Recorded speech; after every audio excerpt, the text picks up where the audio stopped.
ఈరోజు ఎన్నికల వాగ్దానంలో ఇచ్చిన మాట ప్రకారము రైతులకు 2 లక్షల రుణమాఫీ గౌరవనీయులు తెలంగాణ రాష్ట్ర ముఖ్యమంత్రి రేవంత్ రెడ్డి గారు ప్రకటించడం జరిగింది. అందులో భాగంగా ఈరోజు మొదటి విడతగా 1 లక్షలోపు రుణాలున్న వారికి మాఫీ చేయడం జరిగింది. ఈ కార్యక్రమము అన్ని గ్రామాల యందు పండుగ వాతావరణంలో రైతులు చాలా సంతోషంగా జరుపుకుంటూ ఉన్నారు. అదేవిధంగా 1.5 లక్ష ఉన్నవారికి ఈ వారం లోపల, 2 లక్షల ఉన్నవారికి ఆగస్టు 2వ తారీఖు వరకు వారి ఖాతాలో వేస్తామని ప్రభుత్వం ప్రకటించడం జరిగింది. ఇందుకు గాను 30,000 కోట్ల రూపాయలు ప్రభుత్వము రైతులను రుణ విముక్తి చేయడానికి వెచ్చిస్తున్నది.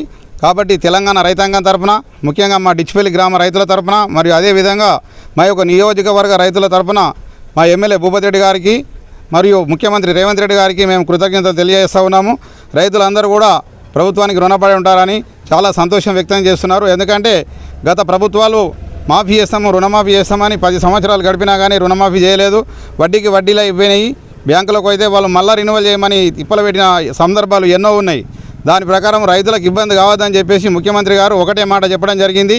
2 లక్షల వరకు ఉన్నటువంటి రుణాలను కూడా ఏకకాలంలో మాఫీ చేస్తానని. గతంలో ఎలాగైతే వైఎస్ రాజశేఖర రెడ్డి గారు ఏకకాలంలో రైతు రుణాలను మాఫీ చేసిండో అదేవిధంగా ప్రస్తుతం ముఖ్యమంత్రి రేవంత్ రెడ్డి గారు కూడా ఒకే కాలంలో ఈరోజు 1 లక్షలోపు వారికి, ఇంకొక వారంలో 1.5 లక్ష వారికి, మళ్ళీ ఆగస్టు 2వ తారీఖున అంటే ఆగస్టు 15వ తారీఖు వరకు బ్యాంకుల్లో అంటే వ్యవసాయం మీద తీసుకున్న వ్యవసాయ రుణాలు మాత్రమే, అంటే బంగారు పెట్టి తీసుకున్నవాటికి కాకుండా, ఇండ్ల మీద తీసుకున్నటువంటికి కాకుండా, ట్రాక్టర్ల మీద తీసుకున్నవాటికి కాకుండా కేవలము రైతు రుణాలు, వ్యవసాయం కొరకు తీసుకున్నటువంటి రుణాలను పూర్తిగా మాఫీ చేస్తామని వాగ్దానం ఇవ్వడం జరిగింది.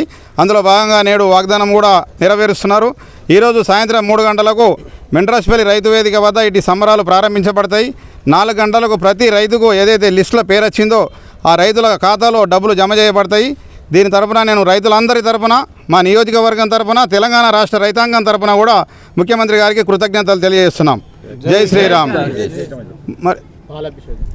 మరియు ఈరోజు మా డిచ్పల్లి గ్రామంలో ఈ యొక్క కార్యక్రమానికి రైతులందరూ చాలా సంతోషంగా ముఖ్యమంత్రి రేవంత్ రెడ్డి గారికి, అదేవిధంగా మా యొక్క ఎమ్మెల్యే భూపతి రెడ్డి గారికి పాలాభిషేకము చాలా సంతోషంగా నిర్వహించడం జరిగింది. ఇలా రైతులందరూ పాల్పంచుకోవడం జరిగింది.